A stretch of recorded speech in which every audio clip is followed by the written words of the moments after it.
molongo molaye ngamoko nakokite simbanga na loboko kwetenga inalonga.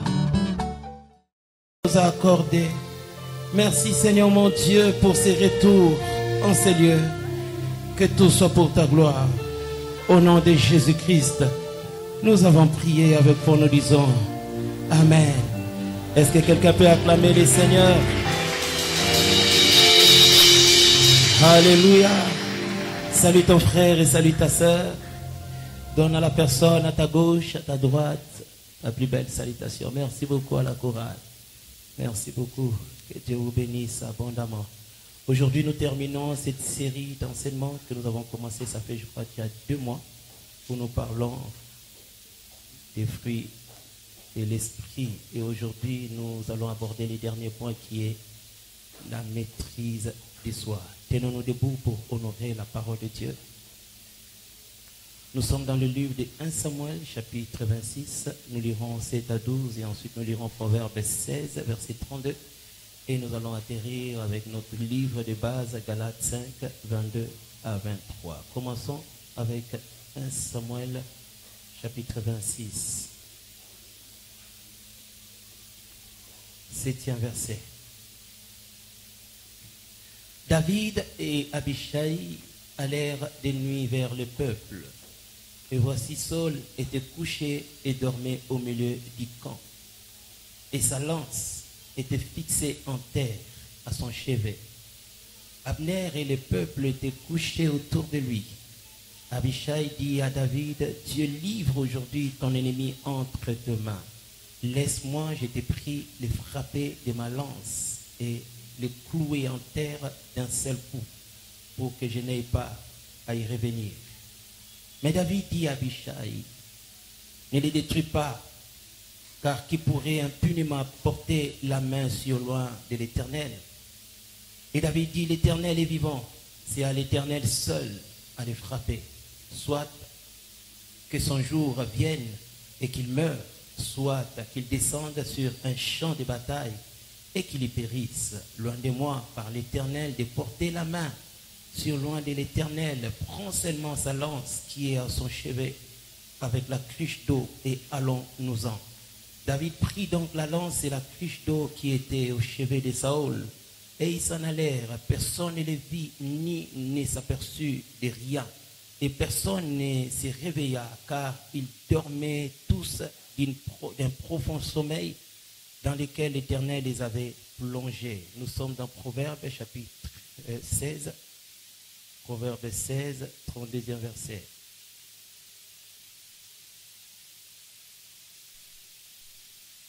Celui qui est lent à la colère vaut mieux qu'un héros, et celui qui est maître de lui-même que celui qui prend des villes.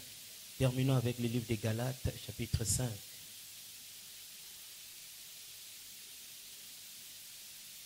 « 22.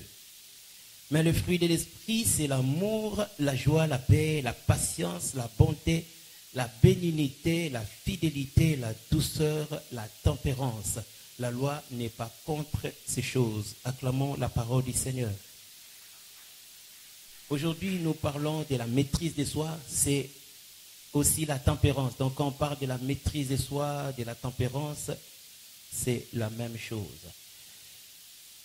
Dans 1 Samuel 26, au fait, la Bible nous parle d'une opportunité que David avait eue de pouvoir tuer Saül qui était son ennemi.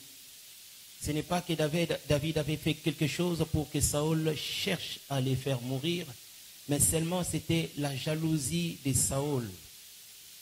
Il voyait David accomplir des exploits et son cœur n'était plus en bon terme avec David.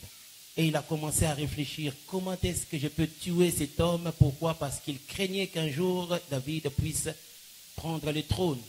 Il voyait comment est-ce que David fonctionnait, il regardait, il voyait que David était réellement avec Dieu pendant que lui, il n'y était plus avec Dieu.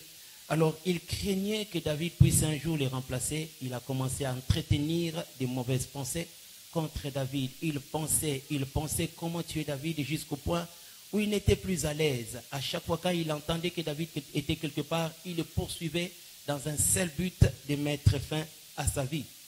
Et dans sa poursuite, un jour, il s'est retrouvé entre les mains de David.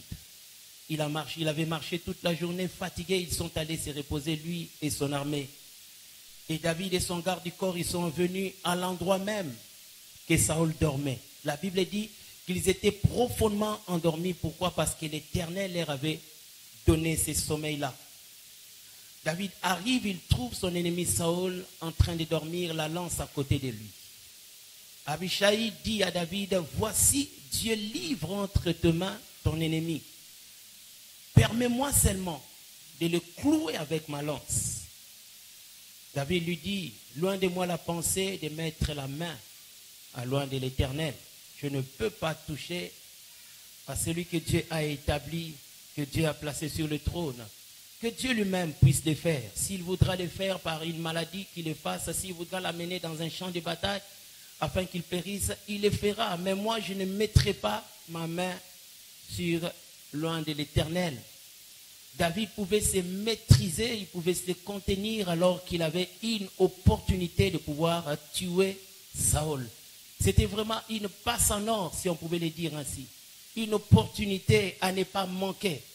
Saül était là, lui qui en voulait à la vie de David, et voilà qu'il dormait. Quoi de plus normal que David prenne seulement sa lance, qu'il puisse le tuer, ou bien qu'il demande seulement à son garde du corps de pouvoir le faire. Mais la maîtrise que David avait en ces jours-là l'a poussé à ne pas le faire. Il s'est lui-même interdit de porter la main à celui que Dieu avait établi. Il avait la maîtrise de soi face à la situation. Bien, mais vous savez, des fois, par manque de maîtrise, beaucoup rencontrent beaucoup de problèmes. Par manque de maîtrise, des fois, nous nous retrouvons dans des circonstances nuisibles et pénibles. Par manque de maîtrise, tu peux détruire ton avenir. Tu peux déranger ta vie. Par manque de maîtrise de soi, tu peux ruiner ta famille. La famille qui était stable, la famille où il faisait beau vivre, la famille où les enfants ne manquaient de rien. Les enfants peuvent se retrouver ruinés totalement, manquant même un endroit où ils pouvaient rester. Par manque de maîtrise, tu peux perdre ton travail. Un travail qui te payait bien, un travail qui te donnait beaucoup d'avantages, mais lorsque tu n'as pas de maîtrise, tu peux commettre une erreur et après les regretter. Le travail est déjà parti. Donc lorsque nous n'avons pas la maîtrise de soi, en réalité nous nous exposons à beaucoup de dangers. Là où tu ne sais pas te contenir, tu peux exposer ta vie. Malheureusement, tu peux aussi exposer la vie des innocents. Tu peux te mettre en danger, mais malheureusement, tu peux aussi mettre en danger des personnes qui sont innocentes. Alors, c'est quoi la maîtrise de soi? Lorsque nous parlons de la maîtrise de soi, c'est le fait d'être maître de sa personne, maître de soi, savoir contrôler sa personne, parler lorsqu'il faut parler et se taire lorsqu'il faut se taire. C'est ça, être maître de soi. Ne pas agir par émotion, ne pas agir par circonstance, ne pas agir par passion, mais avoir le contrôle de ses sentiments, le contrôle de ses mouvements, le contrôle de ses pulsions. Tu ouvres ta bouche parce qu'il fallait ouvrir ta bouche, parce que tu avais trouvé que c'était important d'ouvrir ta bouche. Tu agis parce que tu trouves que c'est maintenant le moment d'agir et non pas parce que tu es poussé par des événements qui t'amènent à agir alors que ce n'était pas le moment d'agir. Celui qui a la maîtrise de soi, il a le contrôle de sa personne. C'est comme quelqu'un qui a mis des garde-fous autour de sa personne et il sait quand est-ce qu'il faut sortir et quand est-ce qu'il faut rester à l'intérieur. Quand est-ce qu'il faut agir et quand est-ce qu'il faut ne pas agir. C'est ça, avoir la maîtrise de soi. Être maître de sa personne, être maître de ses émotions, être maître de ses sentiments. La maîtrise de soi, c'est aussi être capable de se contrôler, contrôler sa personne, contrôler ses sentiments. Contrôler ce que nous avons, contrôler ce que nous pouvons. C'est aussi une force qui te permet de gérer tes actions. Quand quelqu'un dit que je maîtrise des choses, au fait, en réalité, il a une force qui lui permet de gérer ses actions. Mais lorsqu'on perd cette force, on commence à agir tout simplement parce qu'il y a une pression. Des fois, quand les gens commencent à parler, on se dit, il ne faut pas que moi aussi je me taise, il faut que je parle aussi. Là, tu subis la pression. Quand les gens commencent à agir, tu te dis, ah, moi je ne peux pas rester, il faut aussi que j'agisse. Là, tu subis la pression. Mais celui qui a la maîtrise de soi ne parlera pas parce que tout le monde parle. N'agira pas parce que les autres sont en train d'agir. Il ne fera pas les choses sous la pression extérieure. En lui, en elle, il a une force intérieure qui le contrôle et qui le dit maîtrise-toi. Au lieu de parler comme les autres, toi ne parles pas. Au lieu d'agir comme les autres, toi tu n'agis pas. Parce qu'il n'agit pas selon les circonstances, selon les événements, selon les regards des gens, mais il agit par conviction, il agit parce qu'il sent qu'il faut agir. La maîtrise de soi révèle premièrement le niveau de notre maturité. Les enfants n'ont aucune maîtrise. C'est pourquoi même un enfant peut être là, lorsqu'il sent l'envie de faire pipi, il fait pipi. Aucune maîtrise. Mais une grande personne, il sait que non, ce n'est pas ici qu'on doit le faire. Il attendra, il va se contenir jusqu'à ce qu'il ira à l'endroit approprié. Et la maturité, la maîtrise de soi révèle le niveau de notre maturité. Quand quelqu'un se dit qu'il est le maître de sa personne, ce qu'on doit voir en lui, en elle, c'est la capacité de se contrôler, la capacité de faire certaines choses comme une grande personne. Et les grandes personnes réfléchissent. Là où les enfants n'ont pas le temps de réfléchir, les grandes personnes réfléchissent avant d'agir. Ils n'agissent pas et après commencer à réfléchir. Là, tu es un enfant. L'enfant peut commencer à poser des actes ici, on le comprendra pourquoi, parce que c'est un enfant. Mais lorsqu'une grande personne commence à poser des actes comme un enfant, on va le prendre comme un enfant.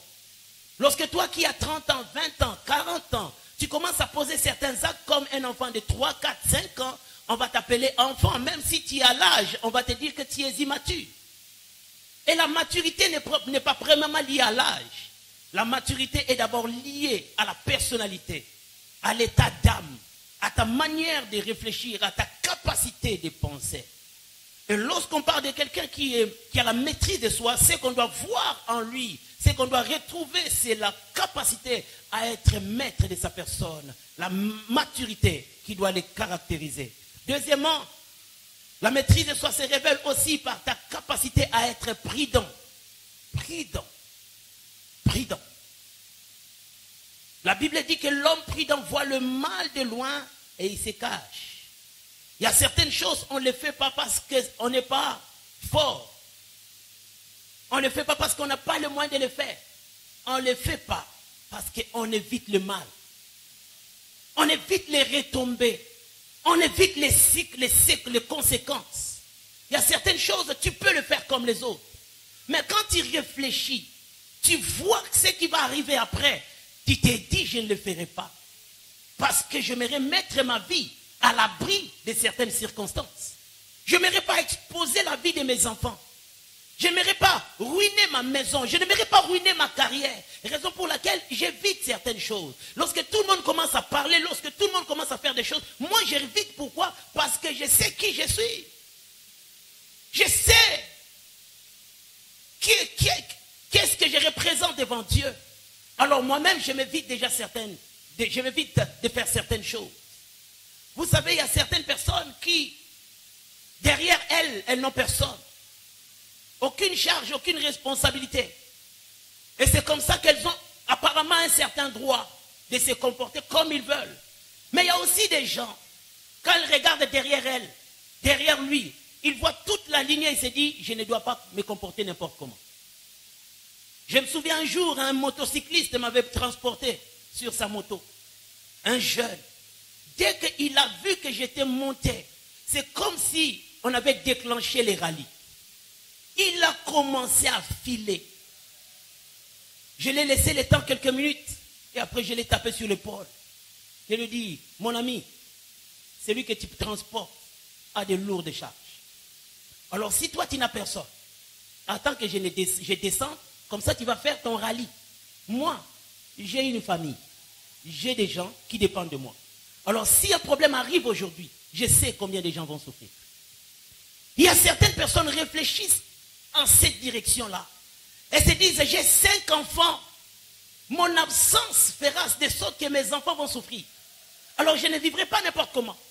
Il y a des pères de famille, quand ils regardent la responsabilité qu'ils ont dans leur maison, auprès de leurs enfants, et des fois même au sein de leurs frères et sœurs, ils se disent que je n'ai pas droit à l'erreur. Pourquoi? Parce que derrière moi, j'ai des personnes qui dépendent de moi. Le matin, il y a quelqu'un qui vient me demander du pain. À midi, il y a quelqu'un qui dépend de moi pour manger. Le soir, les études, il y a tellement de responsabilités. Je ne peux pas vivre n'importe comment. Ça leur pousse à la prudence. La maîtrise de soi t'amène à être prudent. La Bible dit un fou manifeste immédiatement sa colère. Mais celui qui couvre un affront est un homme prudent. Il y a certaines personnes devant un problème, directement ils se laissent emporter. S'il faut se chamailler, il se laisse emporter, il va se chamailler. S'il faut se battre même, il va se battre. Parce que lui, il ne regarde pas aux conséquences. Mais il y a d'autres qui réfléchissent. Ils se disent, Mbadi, non, il y a Ozoka Pamba. Non, il y a sa réputation dans Pamba. Quand il y a sa valeur dans Pamba. Alors, je m'évite de faire certaines choses. La prudence révèle réellement qu'on a la maîtrise de soi. La maîtrise de soi se révèle aussi par la dimension de la sagesse. Un homme qui sait se contrôler est un homme sage. Mais les insensés s'en foutent d'avoir le contrôle. Un insensé, il s'en fout. Maîtrise de soi, qu'est-ce que ça veut dire? Maîtrise de soi, qu'est-ce que ça représente? Moi, je m'en fous. Moi, quand je sens quelque chose, je le fais. Et après, ce qui va arriver, après, je m'en fous. Un enfant, un insensé. L'homme sage saura se maîtriser. La Bible dit que l'insensé met en dehors toute sa passion, mais le sage le contient. Bien, mais ce n'est pas tout qu'on présente devant les gens. Ce n'est pas tous les sentiments, toutes les émotions qu'on présente devant les gens. Il y a des émotions qu'on doit garder. Tu dois toi-même travailler ton intérieur pour que cela ne s'affiche pas. Pourquoi? Parce que tu regardes aussi à tes intérêts. Imaginez ton chef crie sur toi. Quoi de plus normal, quoi de plus simple que toi aussi qui as une bouche que tu cries sur ton chef. Mais si tu n'es pas sage, tu vas crier. Mais l'homme sage va se taire. Pourquoi? Parce que ses intérêts dedans. Crie sur ton patron et après tu seras viré de ton boulot. Alléluia. Quand quelqu'un se maîtrise, au fait, il révèle aussi les niveaux de sa sagesse. Des fois, tu te rends compte que j'ai tout pour faire des choses qu'on me fait. J'ai tout pour répliquer au mal que je subis. J'ai tout pour répondre le mal par le mal. Mais quand tu réfléchis bien, là où tu réponds le mal par le mal, quelles seront les conséquences? Oui, c'est bon. Tu as tous les pouvoirs.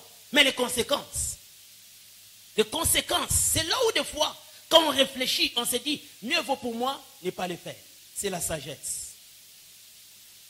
Je me souviens d'une femme un jour, son mari était en train de crier sur elle. Elle a dit, moi, on ne crie pas sur moi. Son mari continue à crier. Et puis son mari a fait sortir un gros mot. La femme aussi par la colère. Elle a libéré le gros mot, mais seulement le gros mot était en direction de sa belle-mère. Pour elle, elle se disait que c'était une erreur. Mais elle avait presque insulté la mère de son mari, alors que la mère de son mari était déjà décédée. Le mari se souciait et se disait toujours que si ma mère était là, voilà qu'aujourd'hui je suis plus ou moins stable, je pouvais prendre soin de ma mère. Mais voilà que cette femme que j'ai épousée vient insulter la mère que je n'ai jamais pu soutenir de toute ma vie. Ce jour-là, quand seulement la femme a fini de parler, l'homme a dit, tu n'auras plus une seconde occasion de dire de telles choses. Moi et toi, c'est fini aujourd'hui. La femme a appelé des conseillers et des conseillers. Et il y a eu des réunions de famille et des réunions de famille. La femme n'était plus revenue à son mariage. C'était la fin. Manque de sagesse. Bien, mais si tu manques de sagesse, tu perdras beaucoup. Tu perdras beaucoup. Il y a certaines personnes qui vivent les présents sans penser au futur, qui ne voient pas les conséquences de certains actes. Il y en a d'autres personnes qui banalisent toutes les choses. Ce que vous trouvez grave, ce que vous trouvez importante, pour elles, elles s'en foutent, elles s'en foutent. Mariage, ça veut dire quoi? Enfant, ça veut dire quoi? Travail, ça veut dire quoi? Même si je perds le travail, je vais en trouver un autre. Même si le mari part, je vais trouver un autre. Qui te dit que tu trouveras le même mari comme celui que tu avais? Qui te dit que tu trouveras le même travail avec les mêmes avantages? C'est pourquoi la bouche peut beaucoup parler. Mais cette bouche-là qui parle, c'est cette bouche-là aussi qui va t'amener à les regretter. La même bouche qui chante beaucoup, c'est cette même bouche qui pleurera aussi beaucoup. C'est pourquoi si tu veux éviter certains malheurs, sois sage. C'est ça, sois sage. Ne fais pas des choses comme s'il fallait les faire. Toi, tu n'es pas comme les autres. Il y a certaines personnes, vous savez d'où vous êtes sortis. Tu connais l'histoire de ta famille. Ne suis pas les gens qui ont des familles, même s'ils quittent ses travail, son père va lui donner un autre travail. Toi, tu n'es pas comme cet homme-là. Il y a des enfants qu'on appelle des enfants de papa. Papa, il a tellement des relations. Papa peut l'enlever lui-même ici et le placer là-bas. Toi, tu n'as pas ces pères-là. Alors, sois sage. Quand on étudiait, on avait des enfants qui pouvaient manger 3-4 fois les frais scolaires. Les frais scolaires, ils pouvaient en consommer comme ils voulaient. Papa payait toujours. Papa payait toujours. Moi, une fois seulement, j'ai essayé. Une fois seulement, j'ai essayé comme les autres. J'en ai payé cher. Ballon en école. Et papa n'avait plus payé. On avait l'habitude, à chaque sortie, on allait à Zando. Faire quoi? Se promener. Et les enfants, il y a des amis qui avaient de l'argent. Avec l'argent des frais, ils achetaient des habits, ils achetaient des ketchs. Et puis il vous dit que non, on m'avait donné 2500 francs belges, j'en ai dépensé pour acheter mes habits. Et puis je vais dire à papa telle chose, il va encore me donner. Moi j'écoutais ça. Et puis un jour, on m'a remis l'argent des frais. Qui va à Zando? Moi. Et puis, biso na Zando, nambon en classe na poche. Basombi ketch, na sombi ketch. Basombi chemise, na sombi chemise. Na motema na okapasi, melo yenge kaka. Kozalaka netika yopo za mwana. J'ai fini d'acheter. Je rentre à la maison. Je dépose mes histoires. Et puis, je me dis, advienne que pourra. Ba examen comme poussana, il faut foutre minerval, ba comme bingal. Muto comme beta. Lukambonga minerval. Ba ningo bolia kina ba ngombonga minerval. Ba si ba zwaki mo msusu ba futa ki déjà. Ngasiko ba comme bengana na otika la libanda. Na comprendre bien, tous à la rendenge morte. Et c'est comme ça que j'avais raté les examens. J'ai étudié dans une bonne école à Limité. Je me suis retrouvé dans une petite école à Kisenso. À Kisenso là-bas, c'est là où j'ai fini mes études. Tu vois, frère? Lo yenge kolanda batu. Ya sali, ngapena sala. Ya meki, ngapena meka. Toi, tu n'es pas comme lui. Lui, des fois, il sait d'où il s'appuie. Toi, tu n'as personne là où tu peux t'appuyer. Tu n'as aucun parapluie. Tu n'as aucun soutien. Mais tu veux faire les choses comme les autres qui ont des soutiens. Tu mourras. Tu seras humilié. Alléluia. Que la sagesse caractérise ta vie.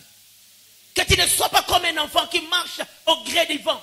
Mais que tu réfléchisses à ce que je vais poser comme acte. Quelles seraient les conséquences? Ce que je vais dire à une telle personne, quelles seraient les retombées? Et là où je vais mettre mes pieds, là où je vais, quels seraient les résultats? Et si tu conclus que les résultats ne seront pas positifs, mieux vaut pour toi ne pas les faire. C'est ça la sagesse. Alléluia. La maîtrise de soi est une force intérieure qui te permet d'agir non selon les circonstances, mais selon les normes établies. Quand quelqu'un sait se maîtriser, au fait, en lui, il a une force intérieure qui l'amène à agir non selon les circonstances, mais selon les normes. Bien, mais les circonstances changent, mais les normes demeurent. Et celui qui sait se maîtriser ne se laisse pas conduire par les circonstances qui peuvent changer à tout moment. Mais il se base sur des normes. Il sait que ça c'est bon, je peux le faire. Mais ça ce n'est pas bon. Même si apparemment ça peut être bon, je ne le fais pas parce que ça sort des normes. Ça sort des principes. Je dois suivre les principes, je dois marcher selon les principes. Celui qui se dit qu'il a le contrôle de sa vie, il ne marche pas en suivant les circonstances, mais il marche en suivant les normes. La maîtrise de soi, c'est faire ce que nous devons faire et ne pas faire ce que nous ne devons pas faire. Dans la vie, il faut avoir une liste de choses à faire et une liste de choses à ne pas faire. Et les hommes qui suivent ces normes, ce sont des hommes que moi j'appelle des hommes disciplinés. Et un homme discipliné, c'est un homme d'avenir. Des fois, il faut simplement regarder comment est-ce que l'homme est discipliné pour imaginer déjà qui il deviendra demain. Derrière chaque discipline, il y a un avenir qui se cache. Derrière chaque discipline, il y a une destinée glorieuse qui t'attend. Et lorsque tu suis ta discipline, tu sais que ça, je dois le faire parce que c'est bon pour mon présent et pour mon futur. Mais ça, je ne dois pas le faire parce que même si c'est bon pour mon présent, mais ça peut ruiner mon futur, alors je ne le ferai pas. Savoir qu'est-ce qu'il faut faire et qu'est-ce qu'il ne faut pas faire. Lorsque vous regardez l'attitude de David, il avait une opportunité de tuer Saül. Mais il s'est dit que je ne porterai pas ma main sur loin de Dieu. Que Dieu lui-même s'occupe de sa vie. Que Dieu lui-même puisse le tuer comme il veut. Moi, je ne serai pas l'instrument qui va tuer cet homme. Il savait des choses à faire et des choses à ne pas faire. Il savait que tuer Saül n'était pas à son avantage. Il s'est réservé de le faire. Bien, mais dans ta vie, si tu n'établis pas de normes, si tu marches comme un canard, et que le vent t'amène à gauche, tu vas à gauche, à droite, tu vas à droite, et tu fais des choses comme si tu ne savais pas où est-ce que tu allais, bien, mais tu finiras un jour par te ruiner. Si en sortant de ta maison, tu ne sais pas quelles sont les valeurs qui dominent tes pensées, quelles sont les priorités que tu as établies, tu ne sais pas qu'est-ce qui est bon pour toi et qu'est-ce qui n'est pas bon pour toi, tu seras tenté de tout faire. Tu seras tenté de tout faire. Et des fois, lorsqu'on n'a rien, on est poussé à faire certaines choses, des fois, en dehors même des principes. Et quand tu te laisses sur cette voie, bien, mais c'est directement que tu mettras ta vie sur le chemin de la mort. C'est pourquoi même lorsque tu n'as rien, veille sur tes principes. Même quand il y a des poches vides, veille sur tes valeurs. Parce que ce sont ces valeurs-là qui un jour changeront ta vie. Ce sont les respects des principes qui un jour transformera ta vie. Celui qui a compris que sa vie n'est pas une vie comme une poubelle. Ce n'est pas une vie ouverte à n'importe quoi. Celui qui a valorisé sa vie, un jour le maître de la vie finira par le valoriser. Autant tu valorises ta vie, autant aussi tu mettras ta vie sur l'échelle qui un jour te donnera de la valeur. Manquer d'argent n'est pas une tragédie.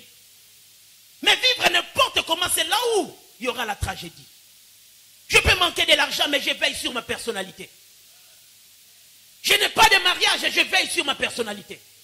Je ne travaille pas, mais je veille sur ma personnalité. Mais lorsque tu vends ta personnalité pour avoir des miettes, tu vends ta personnalité pour avoir des soi-disant des apparences, tu vends ta personnalité pour des choses passagères, bien, mais tu finiras par tout perdre. Accepte de ne pas avoir l'argent, mais n'accepte pas de manquer de personnalité.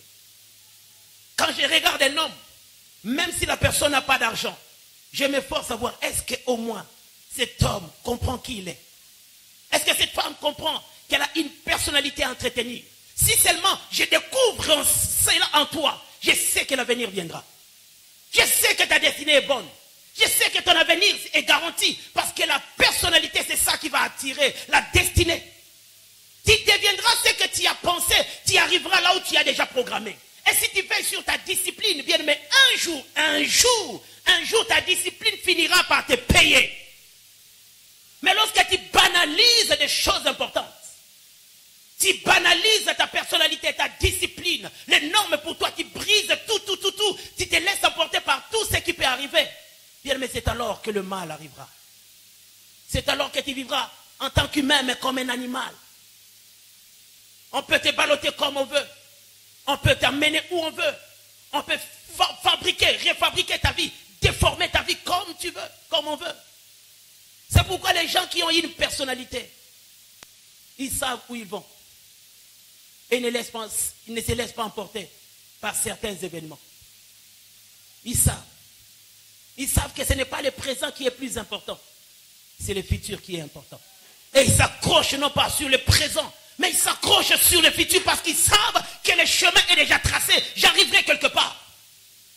Si David n'avait pas voulu porter la main sur Saül, parce qu'il savait que je ne deviendrai pas roi par ma propre force, je deviendrai roi par la volonté de Dieu. Alors je ne veux pas toucher à cet homme pour ne pas déranger ma relation avec Dieu.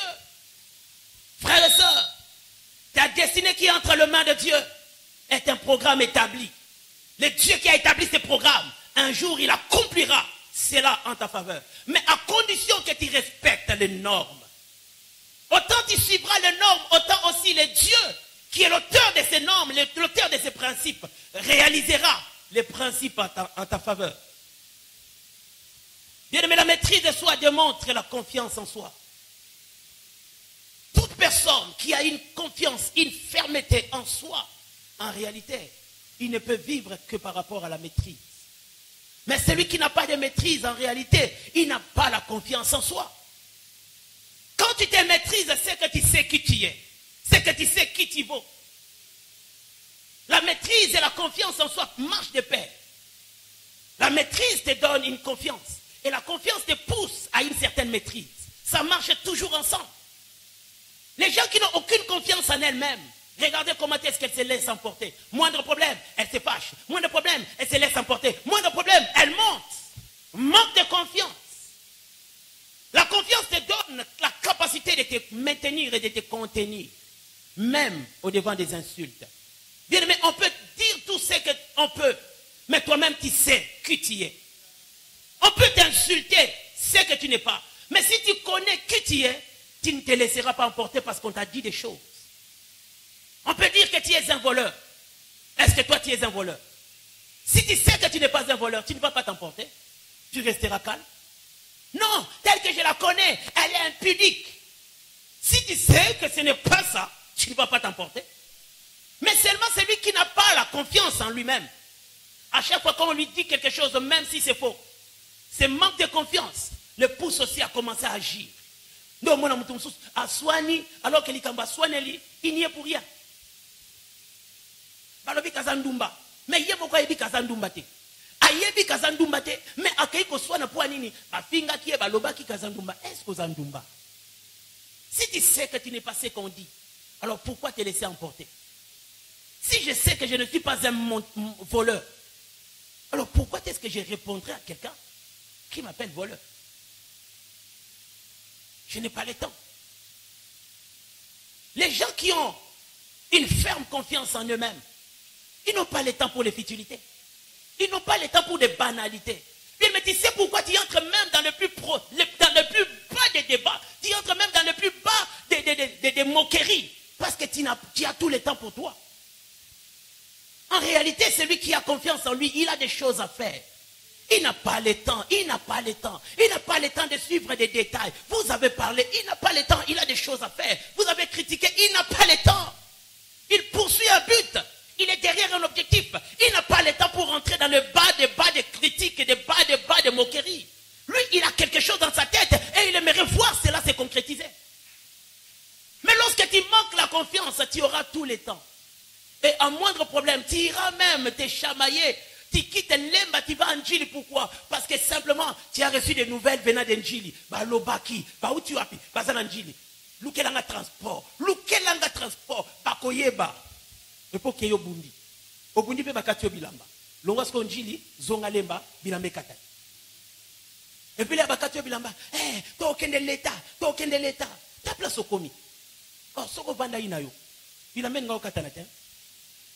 Des fois, je regarde seulement les gens qui se battent. Non, bah, aussi ça bunda et puis pour comptabiliser, bah, dégâts na bino. Obunda qui, moi, bah, que, otika minu no mi balé, na bitumba wana.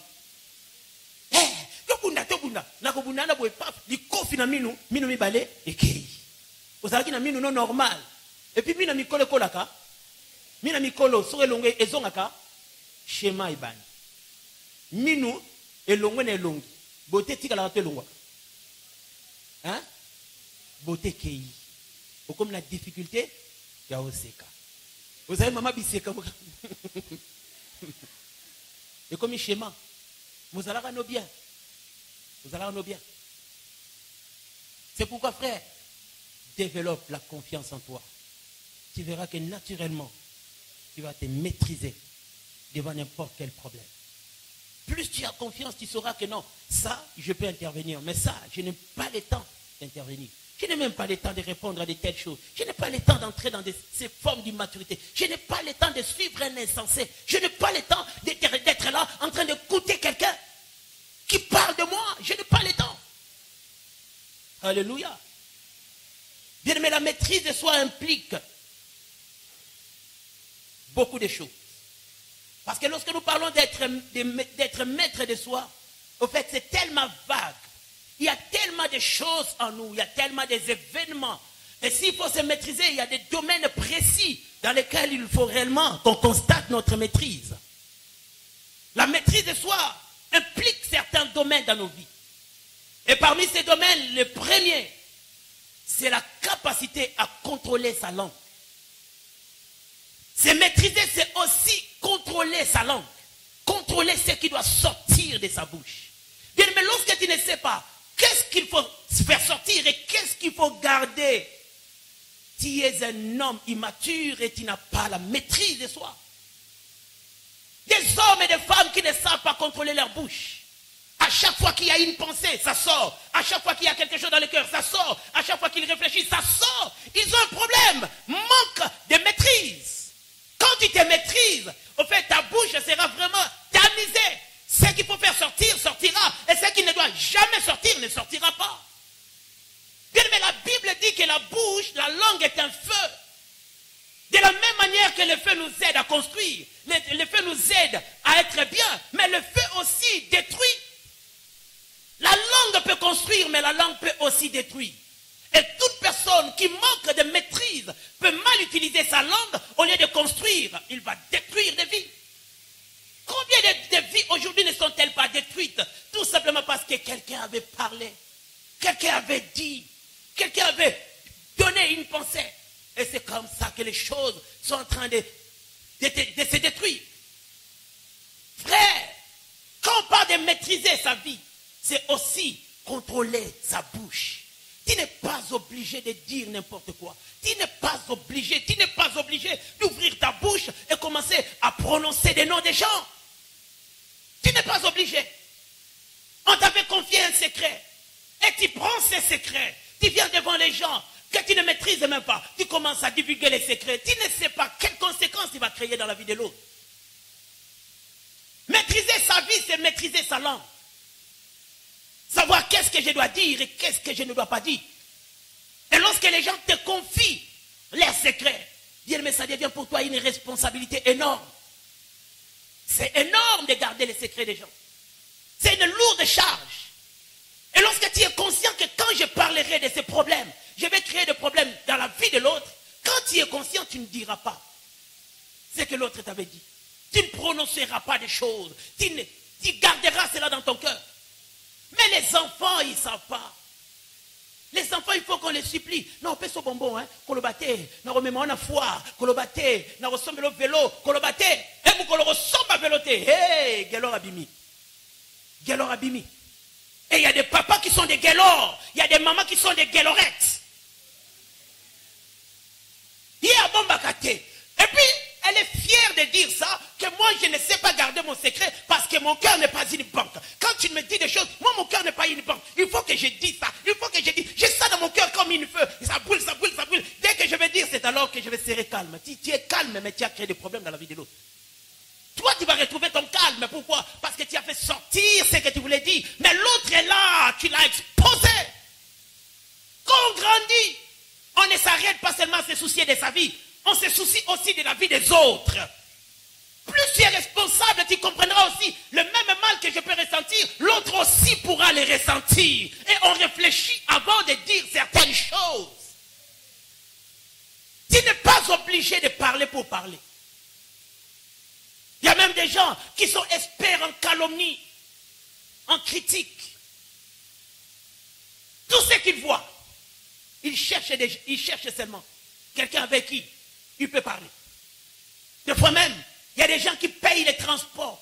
Ils payent les transports pour des gens, simplement pour avoir l'oreille qui va l'écouter. Il y a Kayaya, Nana Makambu, il faut na loba, Naboina Kufa, il faut na loba. Et quand il trouve une oreille disponible, hey, il peut même te nourrir. Tout simplement pour que tu sois à sa disposition. Yalinga koloba, aluka siko mutakoloba. Atali alembi kolobela mbwa, alembi kolobela TV, alembi kolobela ndaku. Il faut ce qu'on a luka muto mobimba oya kelamina elilingi ya nzambe neti ngai na loba makambo oyo il faut na loba. Na tonga lokola il faut na tonga. Et là si seulement la personne est disponible arrive, elle commence à parler. La plupart des gens qui sont experts en critique, en calomnie, ont souvent l'introduction, le développement et la conclusion. Et souvent dans l'introduction, qu'est-ce qu'ils disent? Makambo na oloba na motema mabete. Omoni babilo babanda. Na oloba ngote pona bebi sa vie na ye. Na oloba ngote na ndenga mabe. Mais toza batu. Il faut ka toloba. Introduction yangwana. Bambi de jelo mongo pour préparer terrain. On a eu posé au kobi. Yaya, osa banque te loba kaka mama. Na ebi nanga obomba ba secret. Mutazo ebi soka bomba ba secret. A okosa. Mutabomba ba secret loba bongo te. Non tout ça. Ngaba kamba ba nanga ko loba ngote de jelo lobi. So lobi. On a développement. Yaya, mokilo ezama be. Webi tel. Ebi kina oki basam. Et ça linga pasi lokuta. Et ça yo pasi. Osepeli. Osepeli nde. Osepeli. Et ça linga pasi. Na oki makambo mado. Ah mado. Moi ça zala kaboete mado. Ah mado. Vraiment. Ebi kazala mibali. Na moni bango. Yemo pa ebi singa ke na bomba ye. Est-ce que vous se souciez de la vie à Moninga? Est-ce qu'en te confiant son secret, c'était pour que tu commences à les divulguer? Peut-être qu'il fallait prier pour elle. Peut-être qu'il fallait la conseiller. Mais toi, tu prends son problème, aussi grave que cela représente. Tu commences à la divulguer, à les divulguer à tout le monde. Et puis l'autre est là. Dès que ça va arriver aux oreilles de son mari, il va les couper. Au bas, il sait. À la place de la conseiller, regarde ce que tu fais. Ta bouche est un feu. La bouche de l'homme est un gouvernail. Et l'homme doit savoir comment gouverner les navires. Tu dois savoir gouverner ta vie. Parce que aussi grand que le corps physique est représenté, le corps est conduit par la langue. Cette langue-là qui est petite au milieu de ta bouche, c'est ça qui peut créer ton bonheur. Mais malheureusement, ça peut aussi créer ton malheur. Il y a des gens qui sont en prison aujourd'hui à cause de leur bouche. Ils avaient seulement parlé. Et le parler là a créé la prison. Et la prison a amené des problèmes. Ils avaient seulement parlé. Des fois même, il y a d'autres qui passent à la télévision, qui se voient comme s'ils avaient la liberté de parler. Et ils commencent à critiquer tout le monde. Ils critiquent tout le monde. Et des fois même, ils critiquent même les chefs de l'État. Ok, c'est la démocratie. C'est la démocratie. Démocratie, c'est une bisote qui manque de respect dans la frère, démocratie, et ça c'est un peu d'éducation. Ok, démocratie, démocratie, on est à un et à un n'a pas un basala ba démocratie yango parce que là on est des bisoto ça là to zelo kwa batu tala ndeto memela yango ozo finga mutu ok to ça la démocratie mais ozo finga mutu munene za démocratie te mutu munene za insulte. Oh, c'est la démocratie. Attention à la démocratie, la liberté de parole. La liberté de parole est ça qu'on finit. Respecte d'abord la personnalité de l'autre. Même si on l'a dit que chef n'a azamutu, n'enga moko n'engate pas finga yo peut ko finga muninga te. O fingi maman naye, o fingi banana naye, o fingi makamyo. Et puis démocratie. Quelle démocratie? Ok na kacho. Et puis ça va kena kacho 2 jours après. Oh non bella. Voyez on se samate. On dit bizarrement. Soka koti kacho malade bimi. Soka koti kacho malade bimi. Azalaki na bonne santé. Soka koti kacho. Alors, ba avocat, oui sabango kina bela. Oyeba ki yango poni ofinga ki. Ofinga kwa ni. C'est pourquoi frère, que ta bouche ne soit pas un instrument pour dénigrer les autres. Que ta bouche ne soit pas un instrument pour insulter les autres. Que ta bouche bâtisse des vies. Que ta bouche construise des vies. Que ta bouche conseille des gens. Que ta bouche bénisse des gens. Mais que ta bouche ne maudisse pas. Utilise ta bouche comme il se doit pour que Dieu soit glorifié au travers de ta bouche. Quand tu te tiens debout, tu bénis les gens au travers de ta bouche. Tu conseilles des gens. Tu leur montres les chemins. C'est ça ce que Dieu attend de nous. Et non pas au travers de notre bouche que nous puissions commencer à faire n'importe quoi. Non, parce que moi je suis parent. Je suis libre d'insulter. Qui t'a dit ça? Parce que des fois les parents ont un semblant d'autorité des fois qu'ils n'arrivent pas à gérer. On croit que parce qu'on est parent, on doit insulter son enfant. Et l'enfant, comme il est enfant, il ne doit pas insulter son parent. Bien aimé, que ce soit l'enfant, que ce soit les parents, insulte, c'est interdit. Tu peux te fâcher Mais te fâcher ne te laisse pas la liberté d'insulter. Parce que là, ça sort des normes. Ça sort de l'ordinaire. Se fâcher, c'est naturel, c'est normal. En tant qu'humain, c'est normal que tu te fâches. Je ne peux pas dire que moi, en tant que pasteur, je ne me fâche pas. Je me fâche, frère. Je me fâche. Mais il ne faudrait pas que sous la colère, que j'oublie la Bible. Parce que je suis en colère, que j'oublie mes valeurs. Que je commence à insulter. Et la plupart des parents qui insultent sans le savoir, ils enseignent aux enfants la meilleure manière d'insulter. Quand tu insultes, c'est que tu es en train de faire, tu ne sais pas. L'enfant va développer des insultes plus que toi. Et un jour, toi-même, tu seras étonné que l'élève dépasse le maître.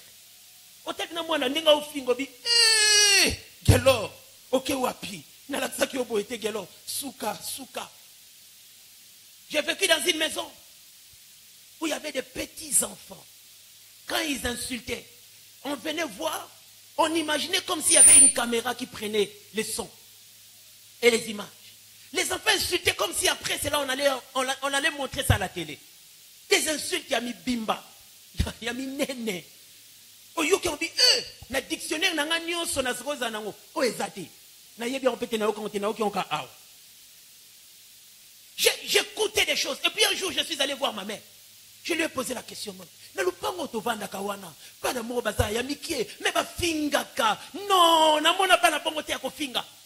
ma maman m'avait aidé. Elle m'a dit, si tu vois des enfants insultés comme ça, c'est que leurs parents insultent aussi comme ça. Maman, yom to finga abana. Moi na semke, mutum nene, ta mutuloga papa na ye. Moi na zo copier. Azongi sango. Il y a ici quoi et vous allez mélange na oazu na classe na oazu pa na yo na oayo kali na télé asangi sango pan no mo mnage mo na fingo bi yo si makambo wapi azongo pa na yo yonde mtoza professeur na ye. Amen. La bouche, la bouche, la bouche. Veille sur ta bouche, veille sur ta langue. Veille sur ce qui doit sortir de ta bouche. Parce que cela révèle aussi le niveau de ta maturité. Cela révèle aussi ta personnalité. Il y a certaines personnes qui disent de légèreté comme ça. Appetez-moi l'Ibakou, momo ma bébé. Comment est-ce que l'Ibakou pamba il faut tindi kayo oloba moi ma bé. Ozongo wapi. C'est que tondi na moté manayo. Yangonde ebima de temps en temps. Il y a des gens qui ne disent que des insanités. Quand ils se retrouvent avec des amis, c'est qu'elles sait dire, c'est quoi? Des bêtises et des bêtises. Avec ta bouche là, des fois tu te dis enfant de Dieu, mais ta bouche ne glorifie pas Dieu. Et ça diminue ta personnalité. Ça te dévalorise. Des fois même, quelqu'un qui écoute ce que tu dis, te considérer d'une certaine manière, mais après t'avoir écouté, te rabaisse. C'est pourquoi il faut savoir qu'est-ce qu'il faut dire. Ta manière de parler révèle le niveau de ta maîtrise de soi. Deuxièmement, la maîtrise de soi implique aussi la maîtrise de ses actions. Proverbe 16, verset 32. La Bible dit, mieux vaut être maître de soi que s'emparer des villes. Celui qui n'est pas maître de soi, il ne peut être maître de personne. Parce qu'en réalité, celui que tu dois commencer à dominer, c'est d'abord toi-même, avant de chercher à dominer les autres. Si tu ne sais pas dominer tes pulsions, en réalité, tu ne peux même pas dominer un enfant. Si tu ne sais pas te contrôler toi-même, il te sera impossible de contrôler les autres. C'est pourquoi tu dois être en mesure de contrôler chaque action qui sortira de toi. Chaque action que tu voudras poser, tu dois les juger, les contrôler, les trier avant que tu ne la poses. Ne pose pas des actions parce qu'il faut la poser. Mais réfléchis d'abord. Réfléchis. Avant de poser tel acte. Qu'est-ce que cela va m'apporter? David avait l'opportunité de tuer le roi. Il avait une épée. Il avait une lance. À un pas de Saül, il pouvait simplement le poignarder. C'est tout. Mais il a jugé son acte. Il a contrôlé son acte. Il a vu que cela n'était pas pour la gloire de Dieu. Dieu ne l'attendait pas à ce qu'il pose cet acte. Il a dit, je me réserve. Dieu lui-même s'occupe de son serviteur. Moi, je ne le ferai pas. Bien aimé, nos actes proviennent de nos pensées. Et une pensée qui est agréable plus d'opportunités de poser des actes agréables. Mais des pensées négatives, des pensées nuisibles, nous amènent aussi à poser des actes nuisibles. Si déjà au-dedans de toi, tu es mauvais, il te sera facile et simple de poser des actes qui seront mauvaises. Si au-dedans de toi, ce que tu penses, c'est que le mal. En tout cas, dans tes actions, on ne verra que le mal. Pourquoi? Parce que c'est de la pensée que viennent les actions. Tu veux maîtriser tes actions, commence à maîtriser d'abord tes pensées. Quelles sont tes pensées? Qu'est-ce que tu penses souvent? Qu'est-ce que tu penses souvent? Qu'est-ce que tu te dis souvent toi-même? Parce que cela va déterminer ce qui sortira de toi. Avant que Caïn ne tue son frère, il a pensé tuer et il avait tué. Si tu penses faire du mal, bien mais le diable va t'aider. Il va te canaliser. Il va t'inspirer afin que tu le fasses bien.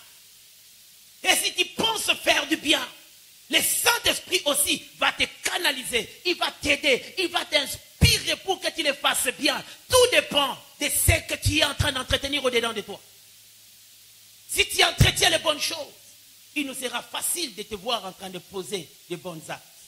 C'est pourquoi celui qui veut maîtriser ses actes doit maîtriser d'abord ses pensées. Contrôle tes pensées.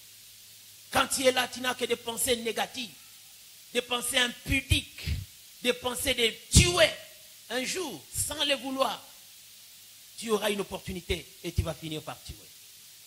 Il est presque impossible à celui qui n'avait jamais pensé tuer puisse se retrouver un jour en train de tuer quelqu'un.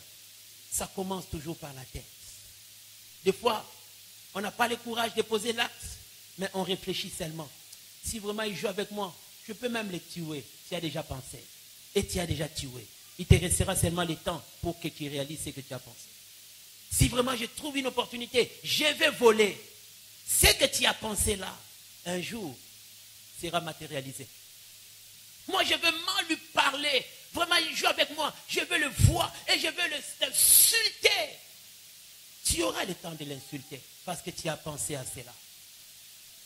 La maîtrise de soi dépend de la maîtrise des actes. Et tu veux maîtriser tes actes, il faut savoir qu'est-ce que tu penses. La Bible dit, Proverbe 16, mieux vaut être maître de soi plutôt que de s'emparer des villes. Sois d'abord maître de soi et tu seras capable de t'emparer des villes. Mais aussi longtemps que tu ne seras pas maître de soi, jamais tu ne pourras t'emparer des villes. Sois maître de soi et tu verras que la grandeur là qui t'échappait, tu peux un jour l'atteindre. Mais aussi longtemps que tu ne pourras pas te maîtriser, jamais tu n'atteindras cette grandeur. L'exercice que Dieu nous donne avant de faire de grandes choses, premièrement, il nous demande de commencer d'abord par nous maîtriser nous-mêmes. Ça dépend de toi. Cherche à savoir qu'est-ce qu'il faut faire et qu'est-ce qu'il ne faut pas faire. Qu'est-ce que je dois dire et qu'est-ce que je ne dois pas dire. Et là, le meilleur de Dieu viendra. Troisièmement, la maîtrise de soi implique aussi la maîtrise de sa vie sexuelle. Amen. Amen. Amen. Ici, vraiment, j'aimerais parler. Nous sommes une église à majorité des jeunes. Et nous savons combien la vie sexuelle est en train de ruiner des destinées. Un plaisir de quelques minutes, un sentiment de quelques minutes, mais ça vole des grandes destinées. Ça ruine des grandes destinées. Celui qui ne sait pas maîtriser sa vie sexuelle, la porte des scandales, la porte des tragédies lui est grandement ouverte. Quand tu sens cette envie-là, frère, tu n'es pas obligé d'y répondre. Tu n'es pas obligé. Ça deviendra comme une pression. Fais-le, fais-le, fais-le, fais-le. Mais si tu ne le fais pas, tu ne mourras pas. Tu ne mourras pas. Il y a des gens même qui poussent les autres en leur disant que si tu ne le fais pas, ça va se remplir. Et plus ça va se remplir, plus aussi tu deviendras impuissant. Qui te dit ça? Et qui t'a dit ça? Où est-ce que tu as lu ça? Ce qui amène certains jeunes à pouvoir le faire. Pourquoi? Non, parce que je vais expérimenter. Je ne veux pas que quand je vais entrer dedans, que je commence à échouer. Frère, expérimente et puis tu vas créer des dangers. Expérimente et puis tu vas vivre des choses. La vie sexuelle est fait pour être vécu dans le mariage. Et lorsque tu l'emmènes en dehors du mariage, ça devient un danger. En réalité, un plaisir ne doit pas contenir des dangers. Mais si le plaisir a des dangers, c'est que ça devient un piège. Parce que nous disons que c'est un plaisir. Alors comment est-ce qu'un plaisir peut aussi amener le malheur? Un plaisir peut aussi détruire la vie. Et si un plaisir détruit la vie, c'est que ce n'est plus un plaisir. Ça devient autre chose. C'est pourquoi tu dois veiller sur toi-même. Toi qui n'es pas encore marié, frère, un bon conseil, attends le moment. Attends le mariage.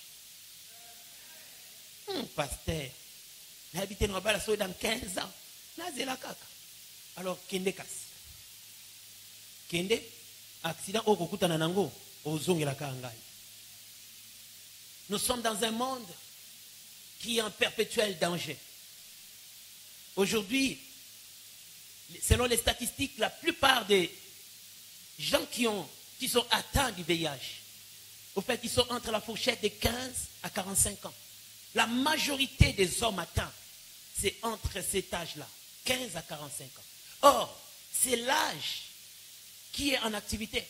C'est l'âge qui travaille. C'est l'âge qui attend de l'avenir. C'est l'âge qui fait des exploits. C'est l'âge qui accomplit des grandes choses. Mais malheureusement, c'est cet âge-là aussi qui est déjà des fois exposé à la maladie. Frère, des fois on se dit que ça n'arrivera qu'aux autres, pas à moi. Jusqu'au jour où l'autre, ça sera toi. On se dit non, ça c'est pour les autres. Ça c'est pas pour moi. Quand tu entends des choses, tu te dis ah c'est bon pour eux, moi pas. Jusqu'au jour où l'autre est là, ça sera toi. Et tu vas comprendre.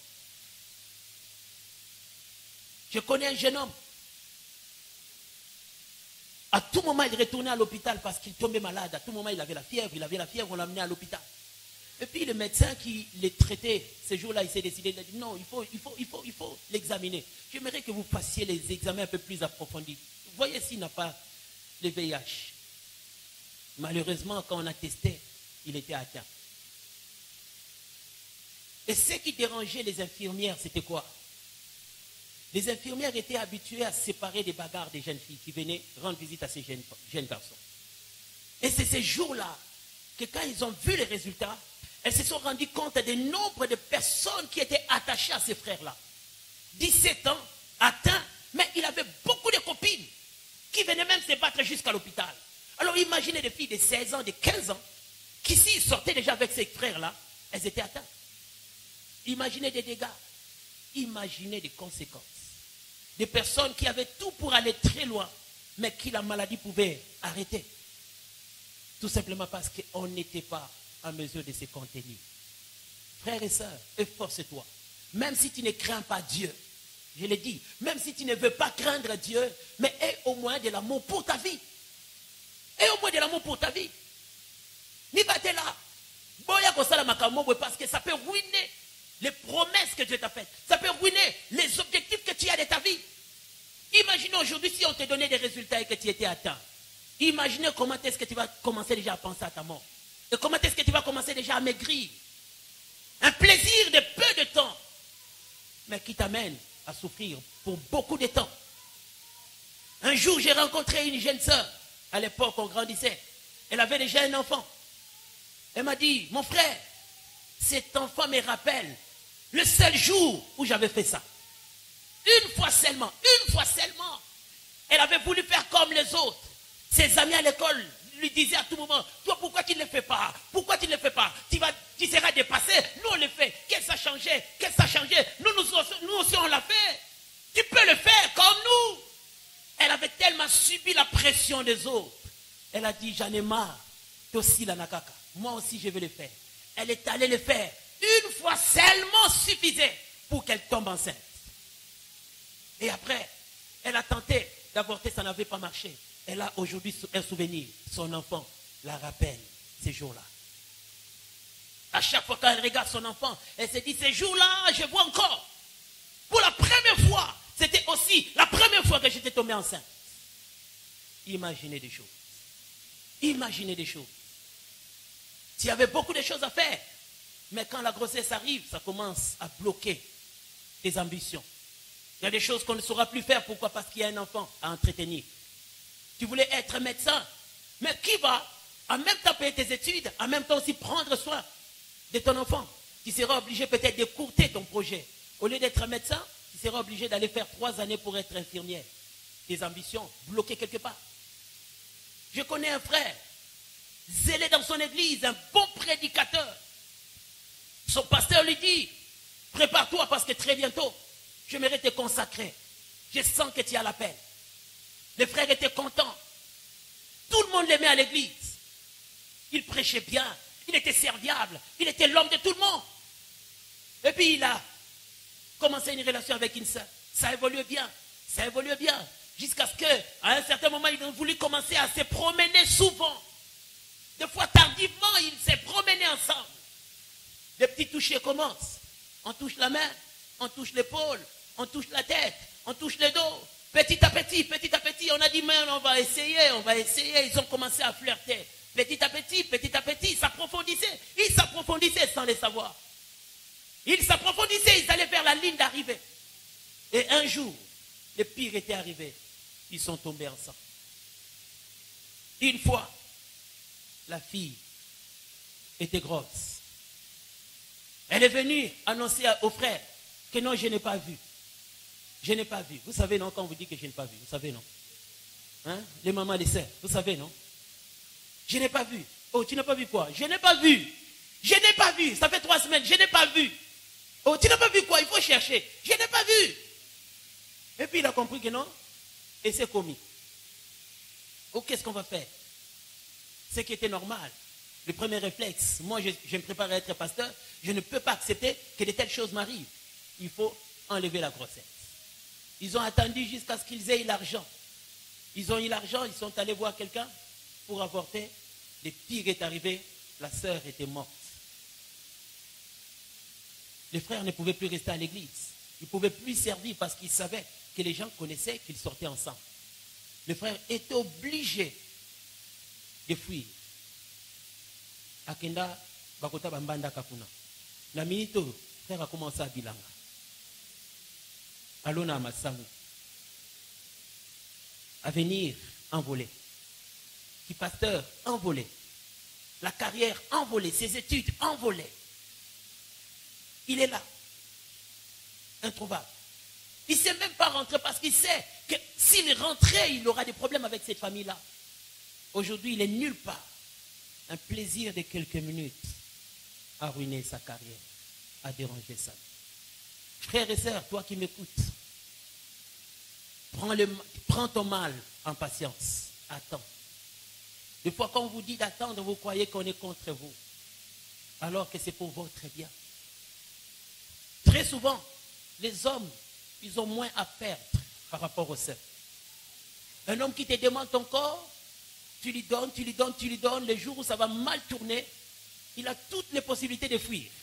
Mais toi, où est-ce que tu vas fuir? Parce que tu fuiras avec ta grossesse. Tu n'as nulle part où fuir. Et c'est là où il sera humilié. Imaginez seulement tu étais la sœur la plus zélée de l'église. La sœur la plus spirituelle de l'église. Et puis un jour, paf, ça arrive. Et bizarrement, ça ne retourne pas en arrière, ça va toujours de l'avant.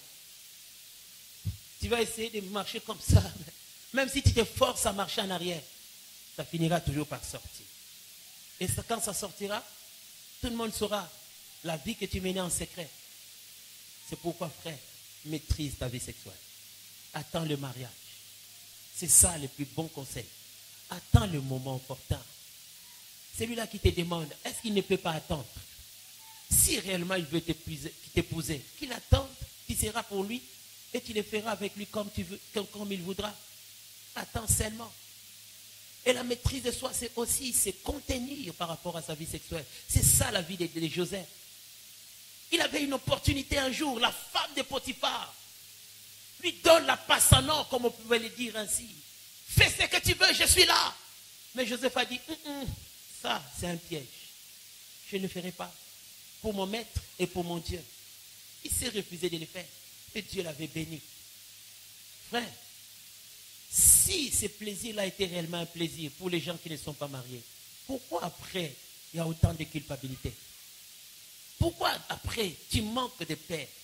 Si réellement c'était un plaisir, pourquoi tu n'as plus de paix? Et les soirs quand tu dors, tu sens comme si tu étais souillé, tu étais sale. Pourquoi? Parce que ce n'est pas bon en dehors du mariage. C'est pas bon. C'est pas bon. C'est dans le mariage où tu peux finir et puis tu dors. Dieu même est dedans, il vous bénit. Mais si tu sors du cadre du mariage, ça devient une malédiction. Et ça vous maudit. Les frères, amen. Les sœurs, amen. Les frères, amen. Les sœurs, amen. Les célibataires, amen. Les fiancés, amen.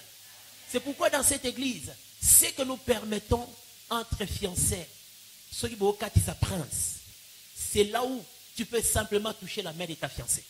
En dehors de traverser la route, même la main là, ne touchez pas.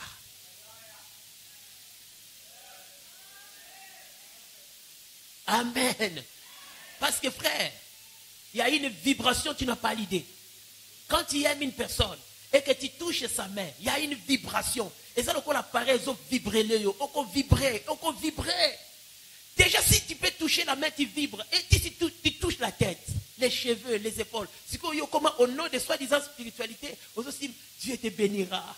Dieu te bénira. Dieu te bénira. Vous profitez de ma cambobele et vous loukez le problème. Dieu te bénira dans mon côté au Soukiwana. Parce qu'il y a certaines personnes, parce que tout le monde sait qu'ils sont fiancés, n'est-ce pas que pour permettre bino sikoyo, vous savez ma kamoroboui. Frère, na yebi que vous avez fiancé. Mais mon koloboko salaire, vous bungangai. Vous bosanangai que na sekana bino. Mon koloboko salaire, vous comprenez, est-ce que vous êtes pasteur Guilet Toyete? Na koye la bino nzube. Nakoye la bino mabe, frère, nakoyam okokamwa. Ngande mnoke bino sa ba secret na na famille na bino. Je vous dis, yo kasi soke indi non pasteur, au nom de Jésus, aide-nous, moni. Na benga maman Antoinette. Allô maman, tu peux passer à l'église, j'ai des choses à vous dire. Pourquoi je vais le dire? Pour na boile ba yo kango ke passer à sa yoka kiango, abomba bango na bomba binote, na bomba no kontani. Atabno mo na bomba no kontani. Mieux vaut pour moi que je me lave des choses, non? Eh, nami soukol ma bonabi, maman Antoinette, banana yo, babisi ba BBC, bolande la bango. Bo souka na famille, l'église. Amen. C'est pourquoi on vous dit aujourd'hui, maman, batela nzoto na yo. Frère, mikanga. Amen. Ote, son asali ote, na ozang expérience. Qui t'a dit qu'il faut avoir de l'expérience avant? Et yakanakati. Amen. Et yakanakati. Expérience, ça bien. Et yakanakati. Je n'avais jamais appris à conduire. Mais le jour où j'avais acheté la voiture, j'avais appris. Et aujourd'hui, n'en pas mnene. Nous sommes des voitures normales, comme on pousse ça. Normal, na yebi. Et normal, plus nous pousse ça. Plus aussi, nous comme des grands chauffeurs. Frère, vous avez la voiture, on voit qu'on a au Kumba. On a l'accident dans la voiture à battre. Je vous dis, on a l'accident dans la voiture à battre. On a la voiture à battre. Et puis, le colo yébite, on a tout isango, ngambo comme la yo. Yangwana zela mukolo somba voiture, frère. Au bandaka malembe. 3 mois, 4 mois, 5 mois, 1 année, 2 ans. Et on commence à vitesse. Posant la voiture, na yo. Qui m'a compris? Acclamons les Seigneurs.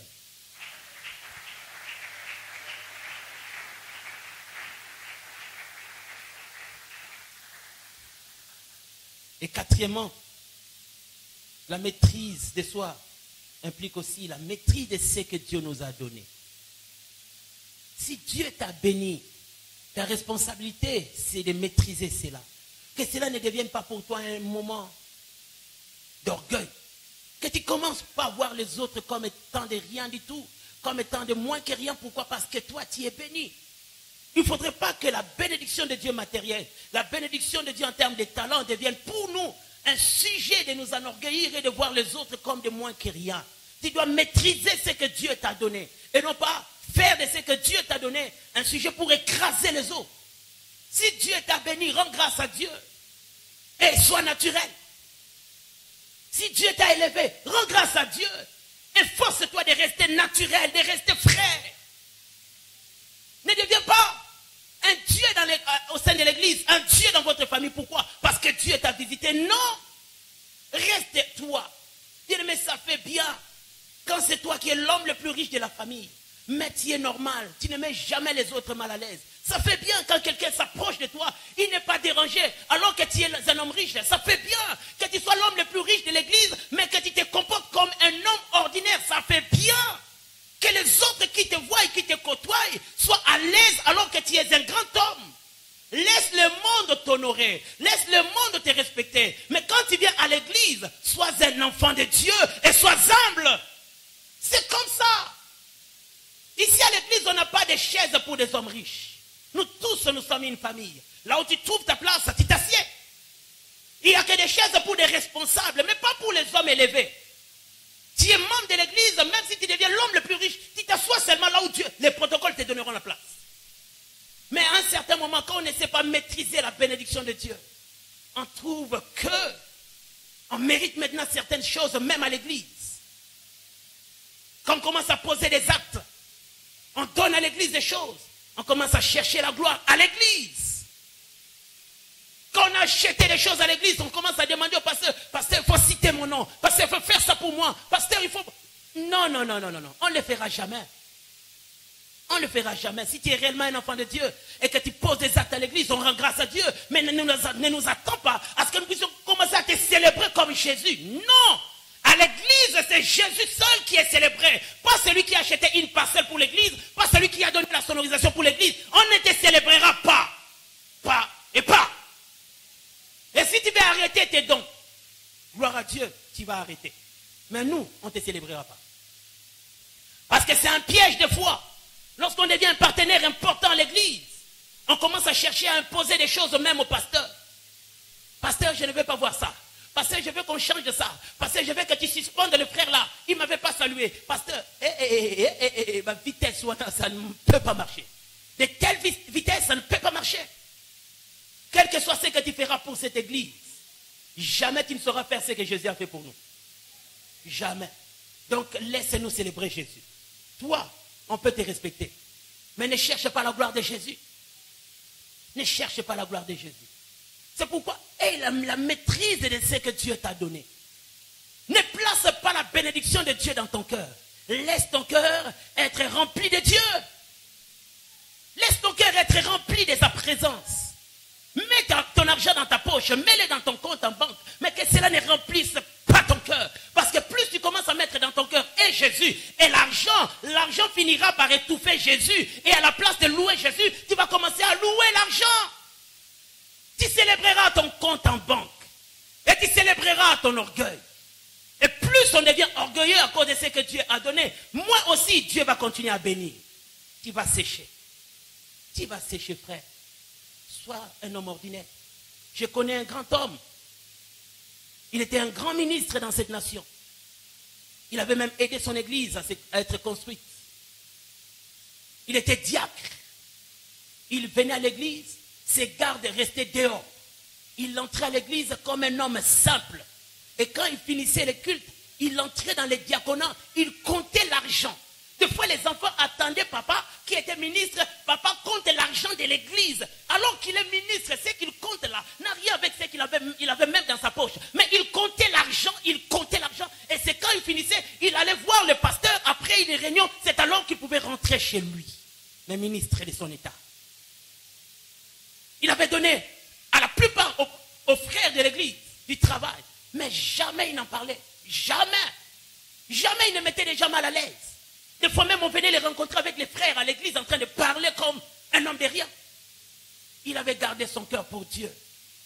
Non pas pour l'argent. Frère, des fois il y a certaines personnes, quand je vous regarde, Nathalie a un comportement dans la vie, oh, il y a des obstacles pour ne pas mourir. Yomoko. Asalika eloko mukie, mais l'attitude n'est changée. Otali frère nenga zolo, otali nenga zotambolo, otali frère nenga komi ba fier. Obi frère, vous allez boiter vesta sika ka nem de commission boy. Vesta sika. Olatika vesta sika. Vesta sika kaka. Frère vesta sika. Et ça dit que sombi terrain, sombi veste, otobi ba prix nango. De commission lolendo. Koso sombi jeep. Koso okomo kende kwenda vutuka poto. Tomo poseng, frère, yela nga micro Ah, t'es pasteur, non, bosengi mingi. Bosengi mingi. Ah, pasteur, non, Non, cette fois-ci, je n'amène rien. Chance peut non s'engager. Non s'engager. Amen.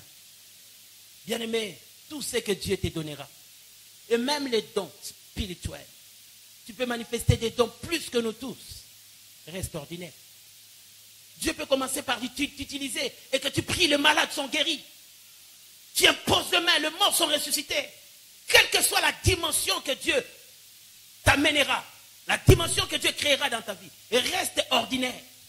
Ne change pas.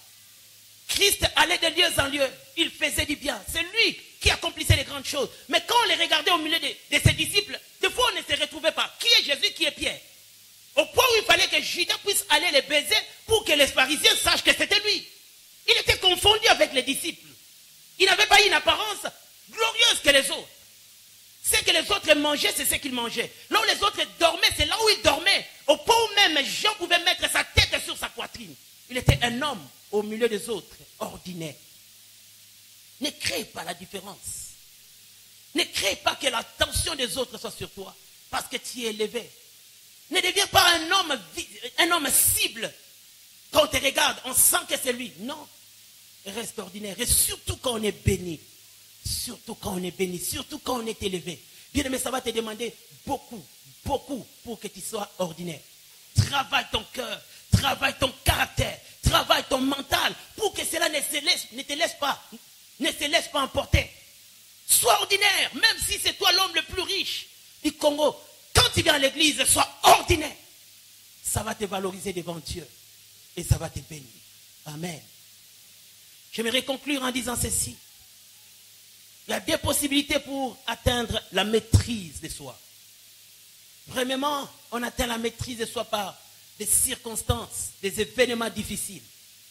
La plupart des gens qui sont passés par le désert, qui ont vécu beaucoup de choses difficiles, à force de les vivre, ils ont eu à développer aussi un mental. Ils ont eu aussi à développer un caractère. Et des fois, cela les a amenés à avoir une certaine maîtrise. Des fois, une prison. En sortant de la prison, tu peux avoir une maîtrise.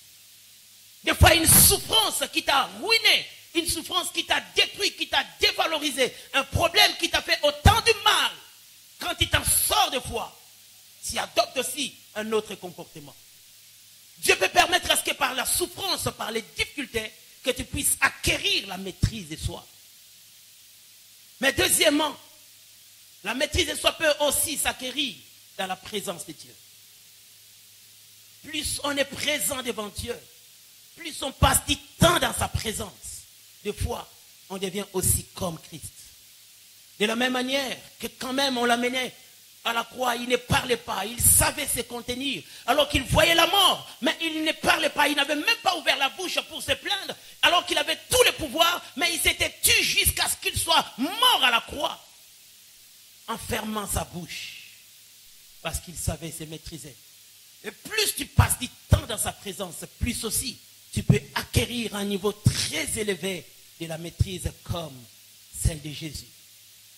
Frères et sœurs, s'il a conseillé quelqu'un, ce n'est pas que tu attendes des circonstances négatives pour que tu puisses acquérir la maîtrise, mais passe du temps dans la présence de Dieu. Développe une vie d'intimité profonde avec le Seigneur. Et tu verras que cette vie-là que tu vas développer engendrera une dimension de maîtrise. Avant de parler, tu vas penser à Jésus. Avant d'agir, tu vas penser à Jésus. Avant de faire quoi que ce soit, tu vas penser à Jésus. Et ça deviendra automatique dans ta vie.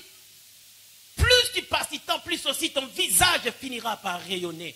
Moïse, il a passé 40 jours dans la présence de Dieu. Et en sortant, il avait son visage rayonnant. Jamais tu ne peux être un amoureux de la présence de Dieu et ne pas même avoir un caractère de Dieu. Jamais. À moins que tu ne sois qu'un hypocrite. Mais si tu es vrai, plus tu passes du temps dans la présence de Dieu, plus aussi Dieu va imprégner sa marque dans ta vie. Il va imprégner sa marque dans ton caractère. Il va imprégner sa marque dans ta personnalité. Il va imprégner sa marque dans ta façon de parler. Tu parleras comme Dieu. Tu feras des choses comme Dieu. Tu te tairas même comme Dieu. Et là où il faudra te taire, bien aimé, c'est comme un pouvoir, une puissance qui va t'envahir. Et même si tu avais envie de parler, tu seras comme si on t'avait fermé la bouche. Tu vas te taire.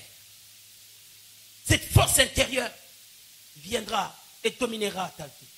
Et c'est comme ça que les gens qui t'avaient connu avant, quand ils te verront après, ne se retrouveront plus. Se poseront des questions. C'est elle ou bien ce n'est pas elle. Mais telle qu'on la connaissait, dans de telles circonstances, on savait qu'elle pouvait se mettre à crier. Mais comment est-ce qu'elle ne crie pas? Parce qu'il y a quelque chose de nouveau qui l'a envahi. Plus elle est restée dans la présence de Dieu, plus il est resté dans la présence de Dieu. Dieu aussi s'est revêtu en lui et lui a donné une certaine nature. Que cela soit ton partage au nom de Jésus-Christ. Tenons-nous debout, nous allons prier. Mupembango molaye ngamoko nakokite simbanga na loboko kwetenga inalonga